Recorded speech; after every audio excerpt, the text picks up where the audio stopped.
नमस्कार दर्शकों, आज हमारे साथ है पूज्य छत्तीसगढ़ सिंधी पंचायत के अध्यक्ष मिस्टर महेश दरियानी जी।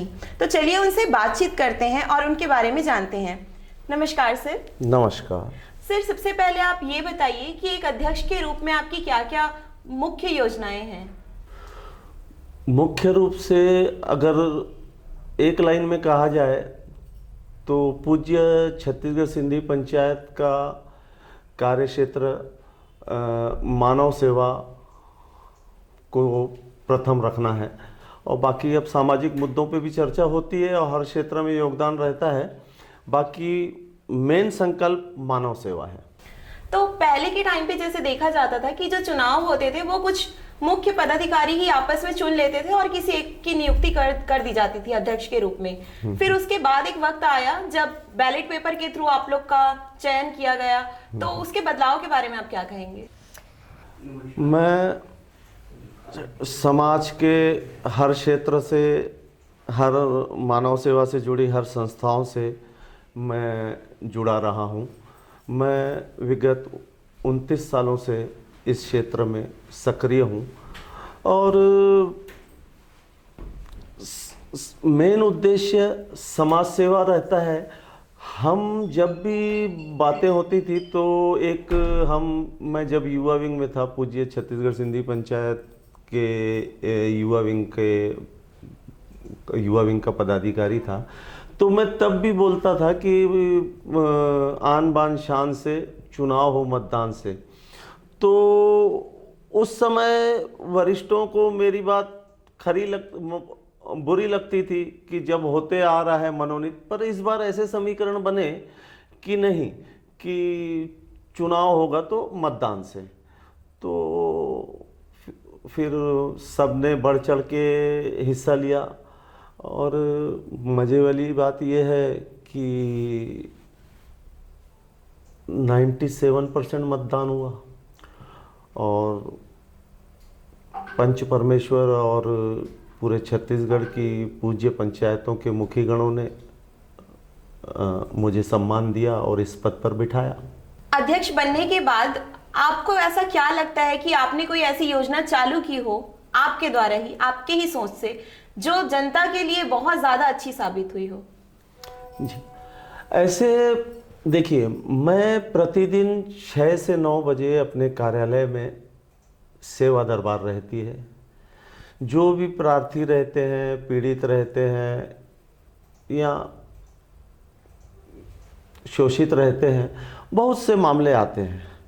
तो हमारे यहाँ हमारी टीम बनी हुई है। वैवाहिक मामलों के लिए अलग है, संपत्ति विवाद के लिए अलग है। वो 3-3 सदस्यीय टीम चुनी हुई है।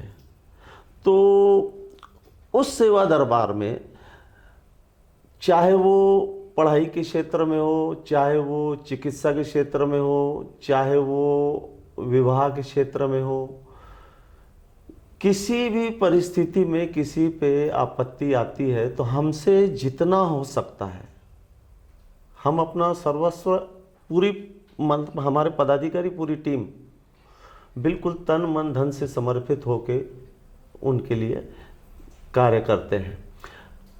मुख्य उद्देश्य मानव सेवा ही है।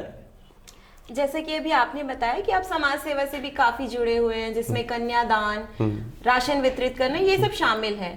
और जहां तक मैं जानती हूँ कि आप 15 प्रकार के एनजीओ से भी जुड़े हुए हैं।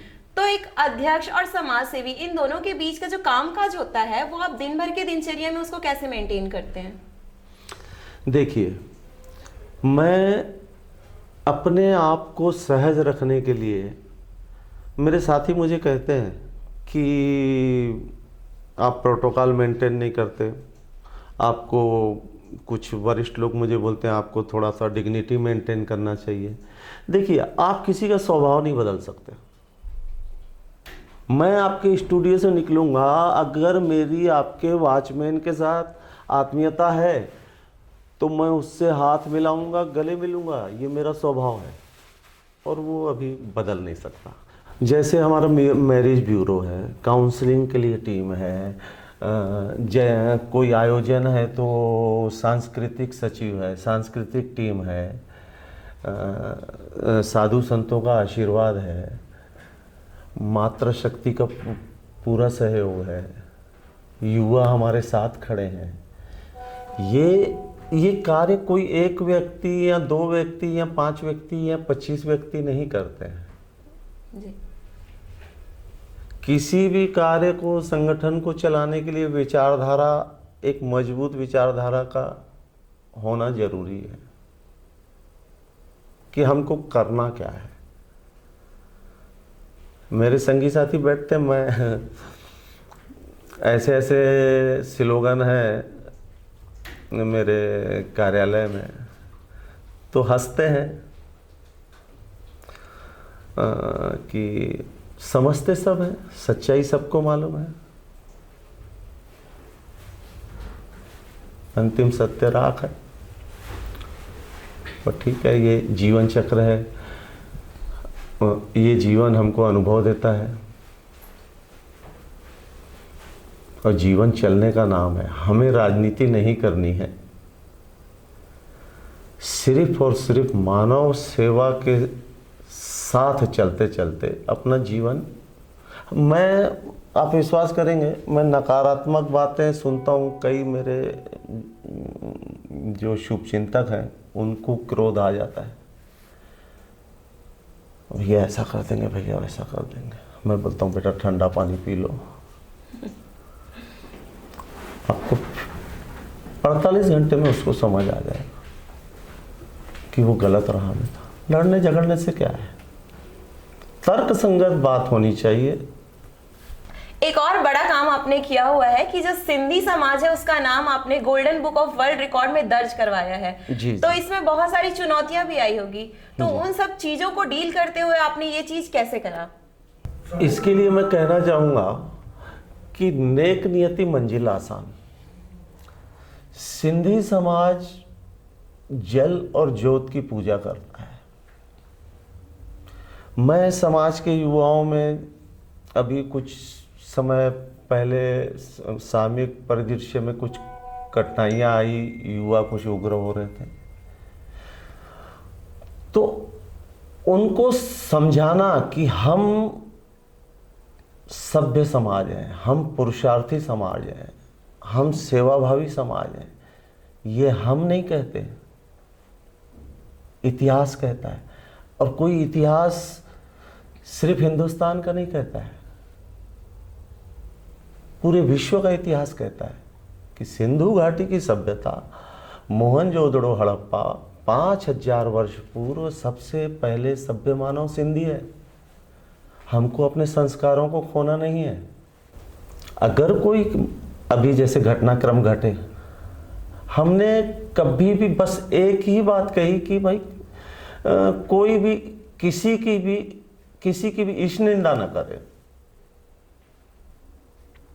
बाकी तो तर्क वितर्क और ये पक्ष विपक्ष जीवन भर चलता रहेगा। अभी जो अमित बघेल वाला हुआ, उसमें जब आपने सुना कि ऐसा इष्ट देव को बोला गया है, झूलेलाल जी को, तो आपकी क्या प्रतिक्रिया रही थी? मैंने बात की।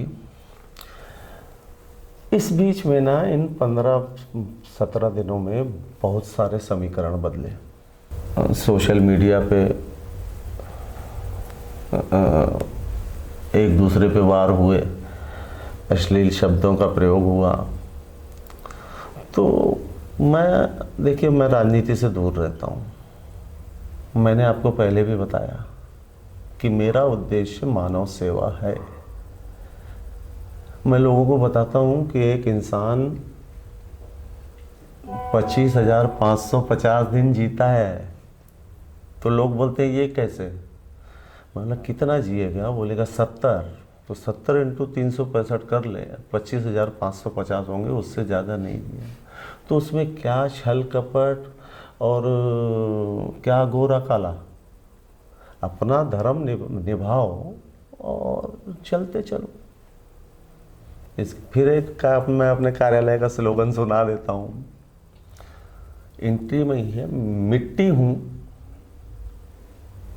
शरीर बनकर जीवन यात्रा पे हूं।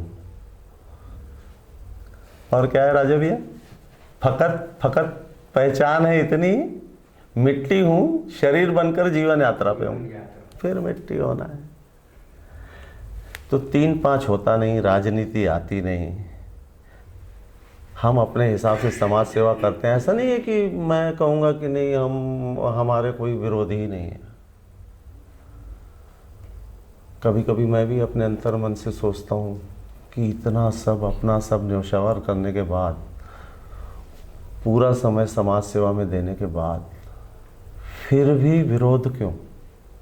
मतलब 100% की जगह हम 110% दे रहे हैं अपना, उसके बाद भी कई लोग संतुष्ट नहीं हैं। तो ये जीवन चक्र है, ये चलते रहेगा। हमें अपना कर्म करना है। अगर हम नकारात्मकता या उन बातों को दिलो दिमाग पे लेंगे तो यह तय है कि हम सकारात्मक काम नहीं कर पाएंगे। हमको अपने कार्यों में ध्यान देना चाहिए, बाकी नेक नियति मंजिल आसान।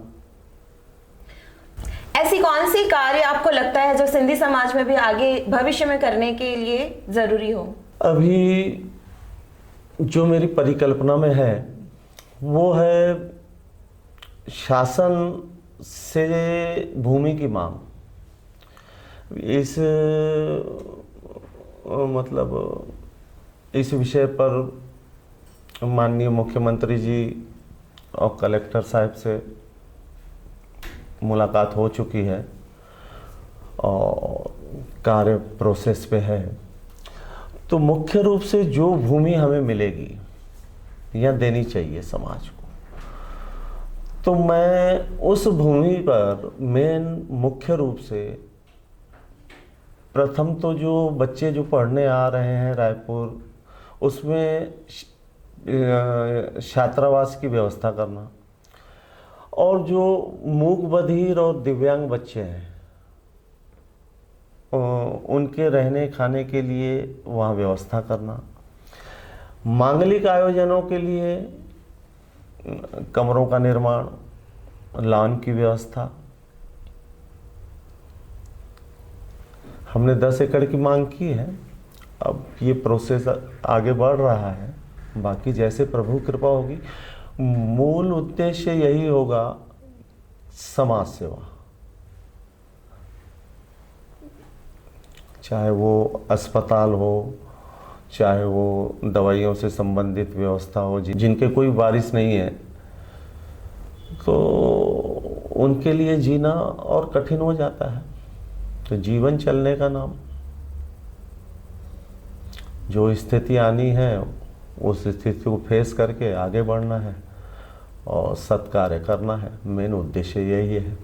अभी युवाओं के बीच में सिंधी भाषा विलुप्त होने की बात तो सभी कर रहे हैं, पर मैं जानना चाहती हूँ कि जो सिंधी त्योहार है उससे भी थोड़ा सा अभी जो संस्कृति परंपरा जो पहले अपनाई जाती थी वो आज के जनरेशन में उतनी नहीं अपनाई जाती, उससे थोड़ा हम दूर होते जा रहे हैं। तो उन त्योहारों को बढ़ावा देने के लिए क्या किया जा रहा है?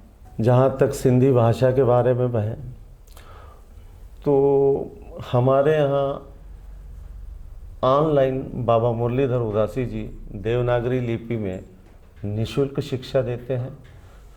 पूज्य छत्तीसगढ़ सिंधी पंचायत द्वारा जिन्हें भी सीखना हो, जिन बच्चों को सीखना हो, निःशुल्क व्यवस्था रखी गई है।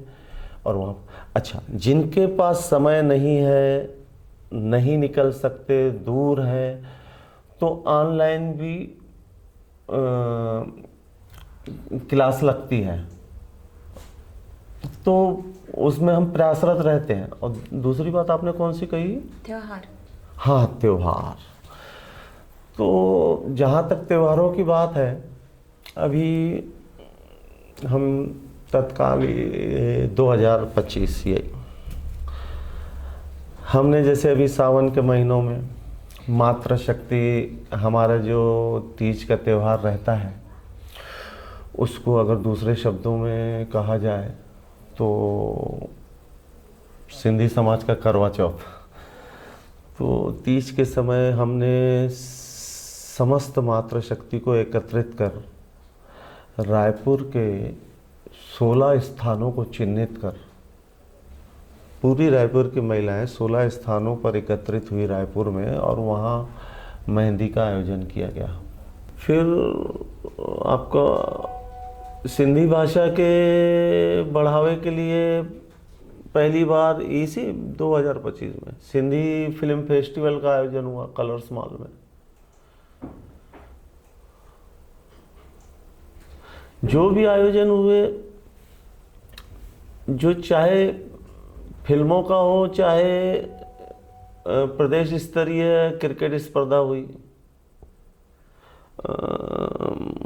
राष्ट्र स्तरीय शतरंज प्रतियोगिता हुई, बहुत सारे आयोजन हैं। रक्षाबंधन के दिन हमने विशेष रूप से कार्यक्रम रखा कि जो भी मातृशक्ति और जो इधर हमारे परिवार के जो भी पुरुष सदस्य थे, सब ने रक्षाबंधन के पर्व को एक उत्सव के रूप में मनाया। साथ एकत्रित होकर भोजन किया, मिठाइयाँ बांटी, रक्षाबंधन का पर्व मनाया। एक जन्माष्टमी के एक दिन पूर्व सप्तमी होती है, शीतला माता। उस दिन सिंधी समाज में पूरा दिन ठंडे भोजन या अग्नि से दूर रहने वाली चीज़ों का सेवन किया जाता है।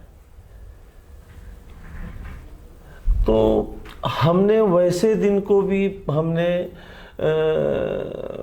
कार्यक्रम कर उस दिन की मातृशक्ति सारे दिन व्यस्त रहे। तो बहुत सारे सांस्कृतिक कार्यक्रम उसी दिन शहीद स्मारक रायपुर में हमने आयोजित किए, जिसमें भजन संध्या भी थी, जादूगर भी थे और जो अन्य सारे कलाकारों के अलग अलग आयोजन थे। तो हमने समाज सेवा के क्षेत्र में सहभागिता मातृशक्ति की प्रेरणा, अभी मातृशक्ति समाज सेवा में बहुत आगे आ रही है। हम आभारी हैं और आगे भी वो इसी तत्परता के साथ आगे बढ़ें, ये प्रभु से कामना है। बस अंत में आप युवाओं को क्या संदेश देना चाहेंगे? युवाओं के लिए कहना चाहूँगा कि वो इस पाश्चात्य सोच में न रहें कि अभी तो उम्र है, आगे देख लेंगे। यह यहाँ की जड़ों से, संस्कृति से जुड़े और जो भी जिस भी जीवन के जिस भी पायदान पे पहुँचे, चाहे वो देश विदेश कहीं भी जाए, देश हित सर्वोपरि होना चाहिए और सही दिशा में आगे बढ़ना चाहिए। किसी भी संकल्प लेके, लक्ष्य लेके कि हाँ मुझे ये बनना है, तो जुनून से सब हासिल होगा। युवा को ये समझना होगा और होश के साथ आगे बढ़ना होगा। Thank you so much Mahesh ji, आप यहाँ पे आए, अपना कीमती वक्त निकाल कर, हमें आपसे बातचीत करके बहुत अच्छा लगा। हाँ।